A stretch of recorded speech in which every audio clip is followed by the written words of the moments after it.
Hi, if you're new to the channel, welcome. If you're not new, welcome back. On my channel, Ashley in Africa, I talk about my experience living, moving, and doing business here on the continent of Africa. If that sounds interesting to you, please be sure to subscribe to the channel, like this content, and share it with someone who would find value in it. I'm sure they'll appreciate the share. And we have a special conversation with an old friend, colleague, and fellow South African American, now living on the continent.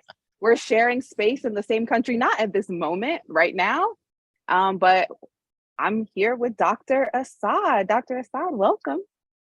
All right, family, it's your brother, Dr. Assad, and we are back again with another quick video. So make sure you like, comment, and subscribe, and hit the notifications bell so that you'll be notified when we drop new material on this channel. Man, I'm excited to have this conversation with Sister Ashley about all the wonderful work that we are actually doing together over at this African Center for the Study of the United States. So, man, what's going on, Ashley? Where are you right now? I know you're on the continent. Where are you?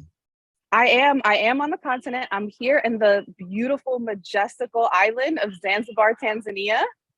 So you might hear some African reggae music in the background, as well as some ocean waves. And then my little one is back here behind me, so she may pop out and make a cameo. But yeah, we're here in Zanzibar, having some family time, as well as doing some site visits for some of the projects that we're working on. So it's a beautiful day. I'm grateful. Do they still do that? What's it called? Is it Fulanani Park or something in Zanzibar? Like at night, they were grilling seafood and selling. I'm sure. Little... Oh, you're talking about Fortahani Market. There we go. Yeah. Do they still do that? Yes, they do in Stonetown. Right. They have it. Yeah. Yep. So we're in Jambiani, which is the opposite side of the island, which is like an hour, maybe hour and a half away from Stonetown. So it's pretty like chill on this side, but yes, they do that market. Okay. Yeah, I remember that from we were there in 2009. And it was some type of drink they made. I think it had like lemon and honey, and I forgot what it was in it. But I went home and sugarcane juice. Sugarcane, that's what it was. It was sugarcane in there. Yeah, I was trying to remake it at home. It didn't work out well, but I tried. You tried. Yeah, that's like a signature. I'm sure it's available in other parts of the continent, but Tanzania, like sugarcane, fresh pressed sugarcane with ginger and lime juice. That's it. Yeah. Tastes so real good. Yeah. So when are you coming back to SA? I'll be back in like a week. Okay. Yeah, a week. Because you got work to do here. I got work to do, and I'm actually doing work here also. Okay. But it's a bit of a, work, play, enjoy, inspiration. Like I get really inspired by being in the ocean and the sun, and like I didn't realize how much I loved the warm weather, because it's a little cold in Johannesburg, at least for me, having been in Dar es Salaam the last 2 years, almost 3 years. So it's been really good to just spend time with the girls. They're on holiday, get some inspiration, create some content, and explore. Yeah. Absolutely. So, but yes, we got some work to do, and I'm excited to jump in. Definitely. So let's talk about it. We are let's go and make the announcement. I was going to wait. Let's make the announcement. Yeah. Let's go and make the announcement so we can get into it. So for those that watch my channel, that you may know, I do work with the African Center for the Study of the United States over at Wits University. And we're doing some phenomenal work over there, but we always need bright minds, innovative minds, creative minds. And they said, do you know anybody like that? I said, I know one person. I know somebody. So I reached out to Ashley, and now Ashley Cleveland, Dr. Ashley Cleveland. We gonna go there? Yes, let's do it. Let's claim it. Dr. Ashley Cleveland sounds good. Sounds good, don't it? No, that's all the Yeah. reason why I got a PhD. Right? I went the easy route. I couldn't go to medical school. I was like, let's get a PhD so people can call me doctor. But now you are working with the center. You have been brought on as a researcher and a consultant for the center. So welcome aboard. And we really, really, really Yes. appreciate all of the input that, I mean, you came and you hit the ground running, bam, bam, bam, just like that. Hit the ground running. And we really appreciate that. So, so now we're here discussing the center and discussing some of the work and this event that we have planned coming up. So anyway, how do you feel about that? How do you feel about coming aboard? I'm thrilled. I'm thrilled. They're making like a Mai Tai or something in the background, so you might hear a bit in the back. But Okay. first off, I just want to thank you, Dr. Assad, for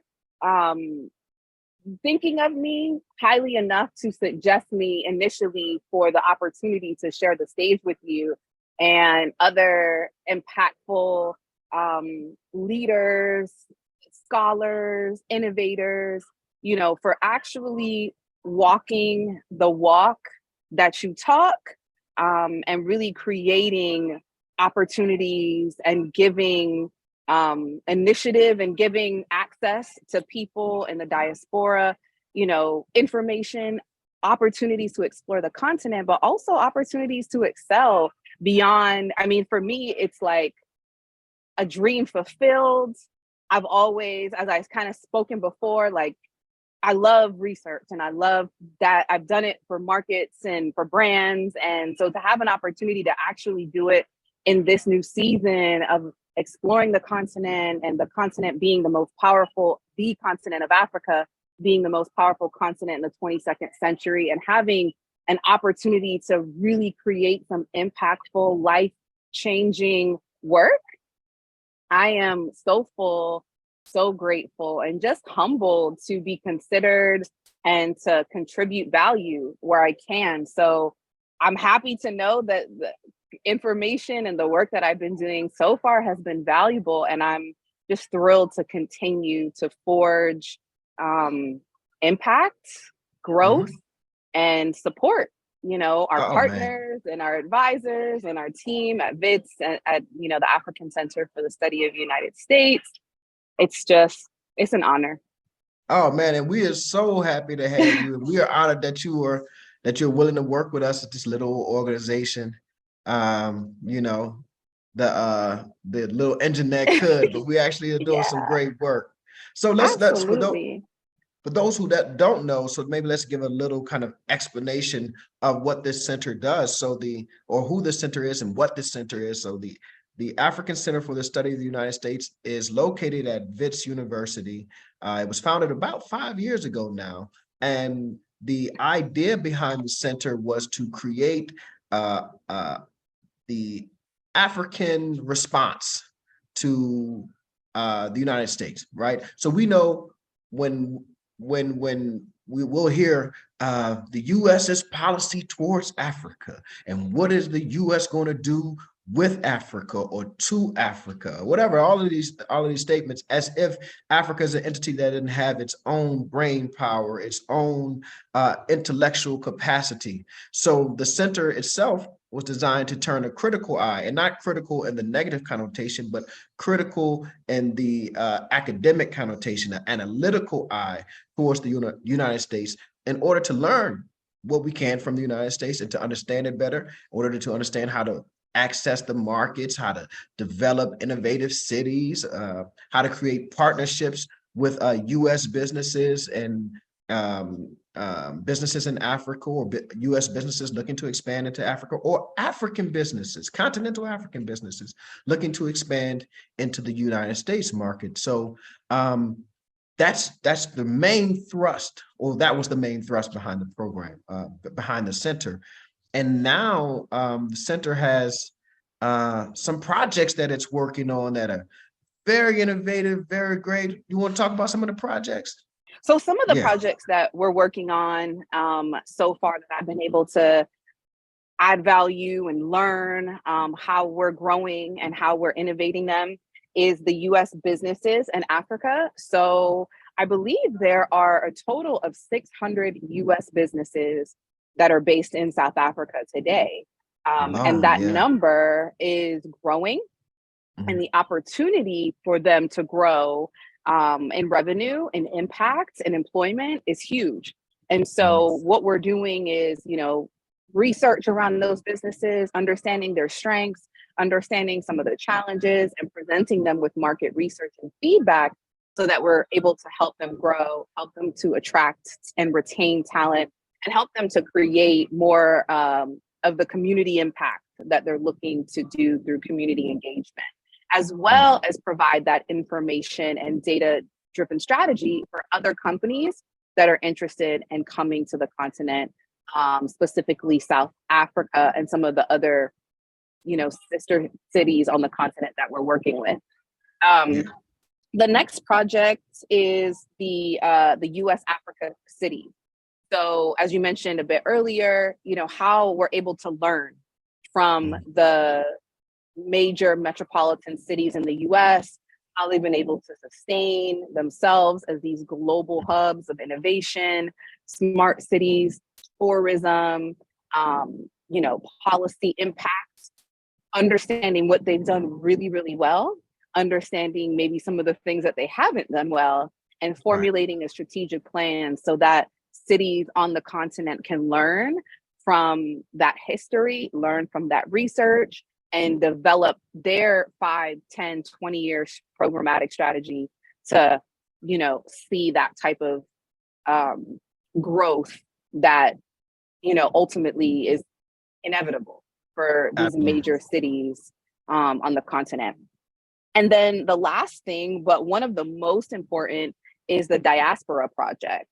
And so, there is a term that I think the center ACSUS is using around understanding the diaspora, because in many contexts, we understand it to be different things. And so wholeheartedly, we're looking at the diaspora as historical and contemporary. So people that may have been born on the continent that have migrated outside the continent, or people that were never raised or exposed to the continent, but have a connection to the continent, whether that's through lineage, DNA, history, and the like.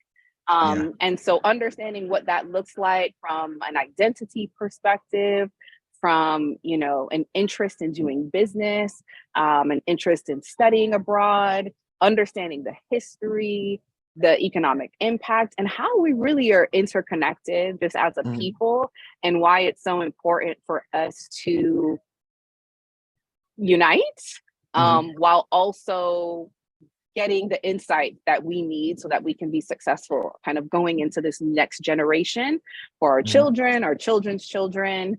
Because I think one of the things that, we talk about intimately as a people is, unity is our biggest struggle, but it's actually something that is shifting. I see it. I feel it, having my children now being raised here on the continent, your children being raised on the continent.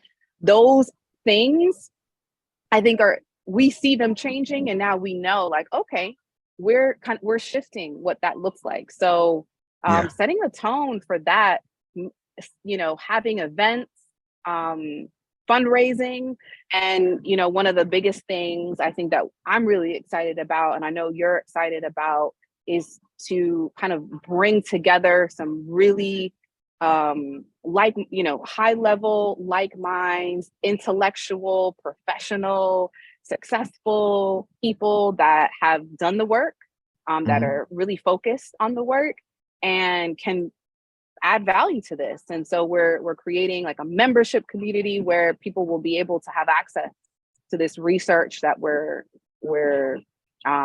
doing, the data that we're gathering to help them understand the market, the landscape, whether they have an interest in growing their business, starting a new business, expanding a business, investing on projects, or simply just really need the data to understand if a life on the continent is for them. So yeah.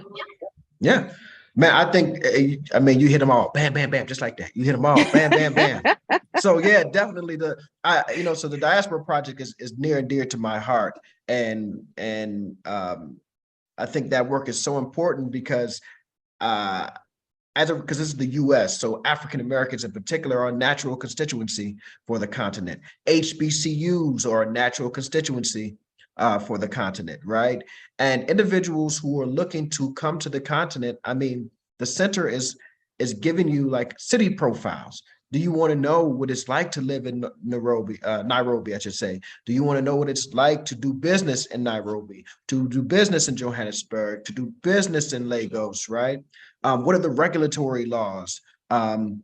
Energy, right? If I'm in Atlanta and I said, man, I want to expand to Joburg, I need to know about load shedding and how that may affect my business. So on staff, I mean, we have political scientists, we have economists, we have cultural experts, we have media experts, we have business experts, because we also work in conjunction with the Wits Business School. So we are able to provide these bespoke, research, well-researched, evidence-based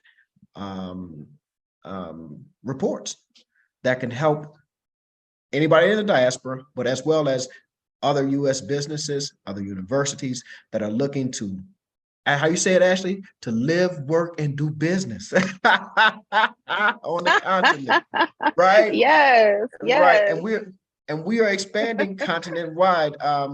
There is now a center in Pretoria. There is one that will be open soon in Nairobi, and then Lagos is coming aboard, if not already aboard. So this African Center for the Study of the U.S. is really going to be a continental thing that we're working on. But you mentioned something important. You mentioned bringing these people together, right? Because it's not just about engaging the diaspora. We can engage who we want. We are the diaspora. It's also about making sure that the diaspora and continental Africans are coming together and creating a synergy and working with each other, developing business, developing relationships, both personal and professional relationships with each other. And that's what we're trying to do with this next event that we have. So I guess that's on what, May 26th? Yes, May 26th, our inaugural fundraiser for the Diaspora Project. Yes, is going May to be 26th. held in Johannesburg. We're having a dinner. Yes, we're having a dinner, putting rands in black hands. Bam, bam, bam. through our Diaspora Project inaugural fundraiser at Gemelli's, an Italian eatery owned by a Black South African restaurateur. Yeah. And we're so excited. And so we want to invite you. We want to invite you and your family, your friends, your organization. If you have an interest in connecting with the African Center for the United States, the African Center for the Study of the United States, getting connected with the Diaspora Project, learning more about what we're doing and becoming, a member of our Diaspora Project and getting access to insights, contributing some of the things that you think we need to be paying attention to, and just also enjoying, drinking, eating, having a good time, fellowshipping, coming in the community with each other. We would love to have you. This fundraiser is going to allow us to really fuel the programs that we're talking about doing.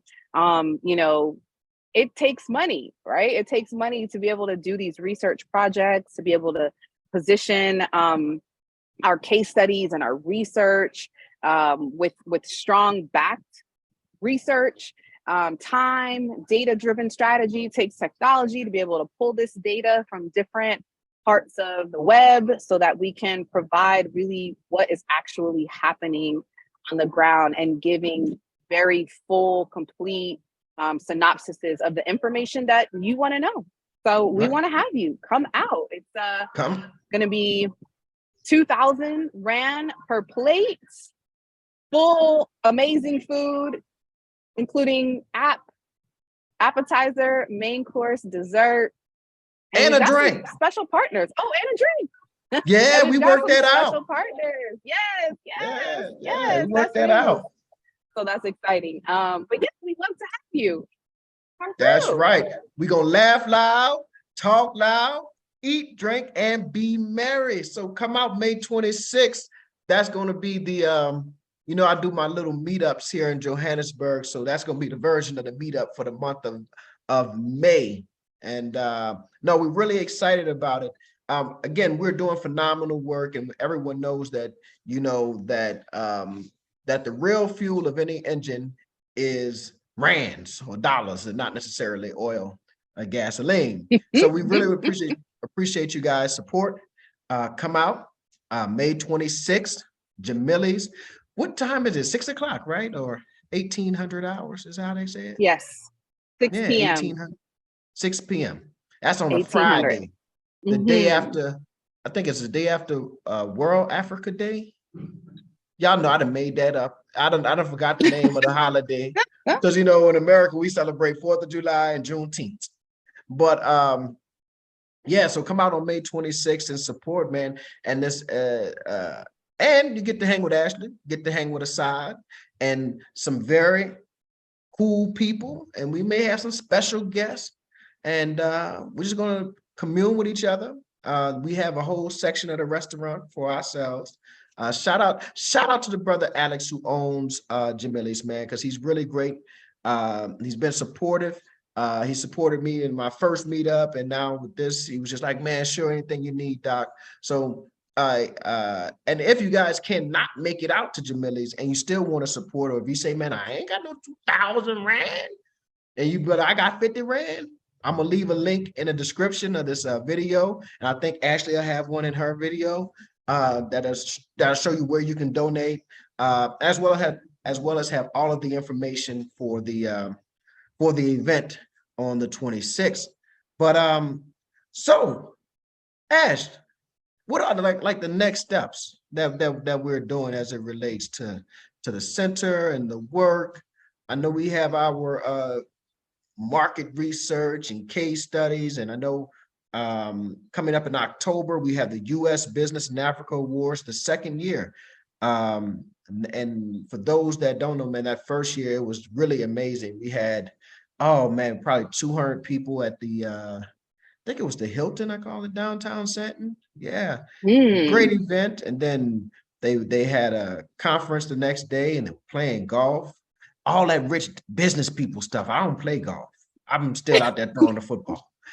Oh, I love golf. I love golf. It's great. I'm not the best, but it is a fun time. And I'm so excited to attend that business awards. I wasn't in South Africa at the time of last year, but I am really thrilled to do that. And I think, you said it, we're with all of those case studies and market research, we're going to be reaching out to the partners of ACSUS now that have been engaged with ACSUS over the last 5 years, letting them know about the new work that we're doing, engaging them, understanding what their needs are as partners, and making sure that we can add value to the partnership.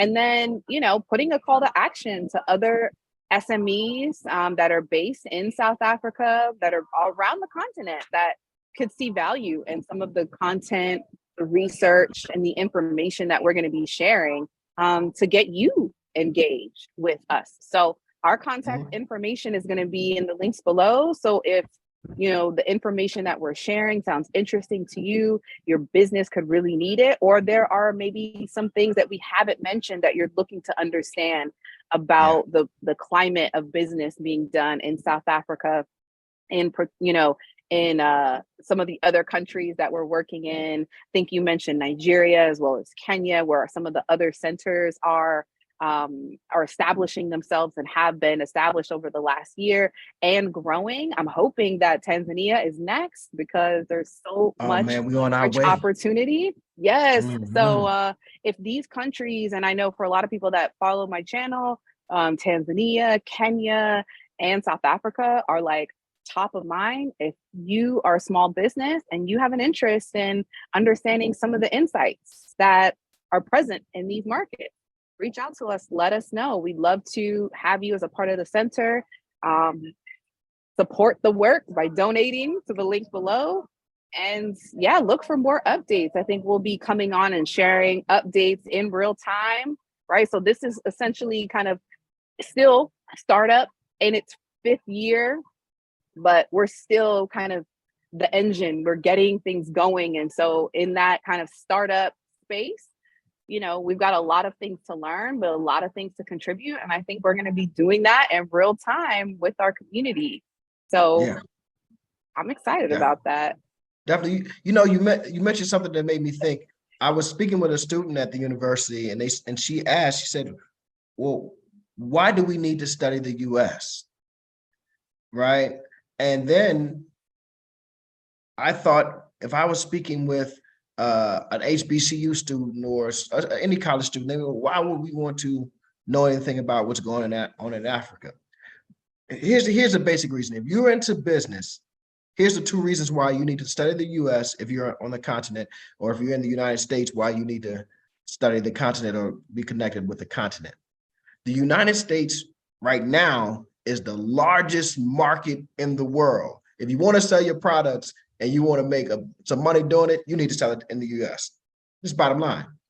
Africa is going to take the place of the United States as the largest market in the world, has the youngest population. I think the average age on the continent is 19. It has some of the fastest growing middle classes in the entire world. This is the new market. So either you're going to be ahead of the curve or you're behind the curve. So there's very important reasons. If you're in business, you're not in business just to be a charity. You're in business to actually earn funds. So you need to understand the two most important markets on planet Earth, the United States and Africa. So with that being said, family, I absolutely enjoyed this conversation. Dr. Cleveland, we gonna name it. We gonna name it and claim it. Dr. Cleveland. Dr. Cleveland. I love it. I love it. And you mentioned something too, Dr. Saad. It's not just for people in business. If you're a teacher, if you're an academics, if you're a nonprofit work, if you want to create impact, you got to do that with people. The largest population of people in the world are Africans, will be in 2030. All right. So they'll make up the largest global population of people. You know, we taking over. Exactly. The people that I had a conversation last week in my private academy where, you know, there's a young brother, Adewale Yusuf. He's Nigerian. He started an organization called Alt School. He's disrupting the space of work and school on the continent. So the ways in which that we've been learning over the last century are changing. The ways in which we are giving and providing aid, support, it's changing, and it's happening within the continent of Africa. So let's understand who's done it really well, because America has done a lot of things really well over the last few hundred years. There's a lot to learn there, you know, despite our feelings of how and where and when and who. The reality is we can take insights, we can study them, and we can share that insight for the growth and the empowerment and the impact of a continent that is already leading the charge. Definitely. With that being said, family, we thank you guys for watching. We really appreciate it. Again, all information will be in the description. Ash, holler at me when you get back. And we got work to do. All right, family. Peace out. All right.